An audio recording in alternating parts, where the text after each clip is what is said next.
আসসালামু আলাইকুম রহমতুল্লাহি ওবারাকাতুহু। হিন্দু ভাই বোনদের প্রতি আদাব, অন্য জাতির প্রতি আন্তরিক ধন্যবাদ। আমি আজকে আপনাদের মাঝে আরেকটা উপদেশ নিয়ে এসেছি। আমার সেই উপদেশ হিন্দু, মুসলিম, বৌদ্ধ, খ্রিস্টান জাতি উপজাতি সবার জন্য আমি এই উপদেশটা নিয়ে আসছি।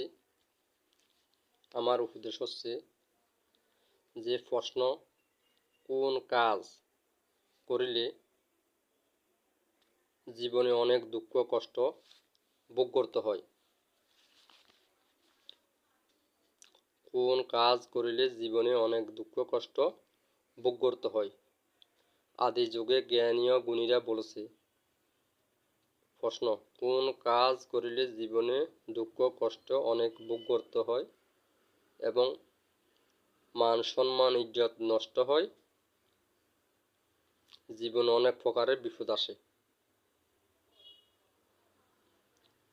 মরার পরে, মৃত্যুর পরে আত্মা রূহ অনেক কষ্ট পায়, আত্মা কষ্ট পায়, রূহ কষ্ট পায়।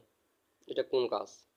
সান কতগুলা লেখছে আদি যুগে জ্ঞানী ও গুণীরা। এটা হচ্ছে উত্তর।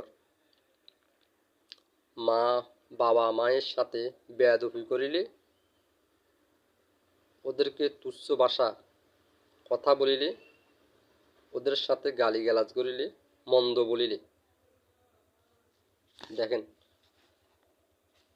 আদি যুগে জ্ঞানী ও গুণীরা কি বলেছে। এখানে বলছে, আমি তো অনেকগুলা কথা লিখছি এগুলা, যে আপনি যখন দুনিয়াতে জন্ম হয়ে আসেন, তখন আপনি ছিলেন, বা আমার কথা বলতেছি, আমি ছিলাম তখন মনে করেন 1 ফুট 12 ইঞ্চি বা 10 ইঞ্চি, এরকম না 13 ইঞ্চি, এরকম আমি মার পেটের থেকে দুনিয়াতে বাহির হয়েছি।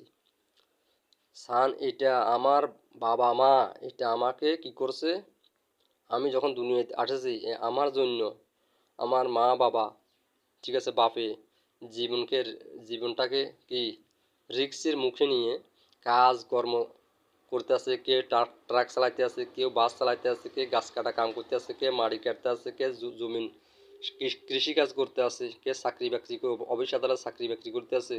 কার জন্য? সন্তানটার জন্য।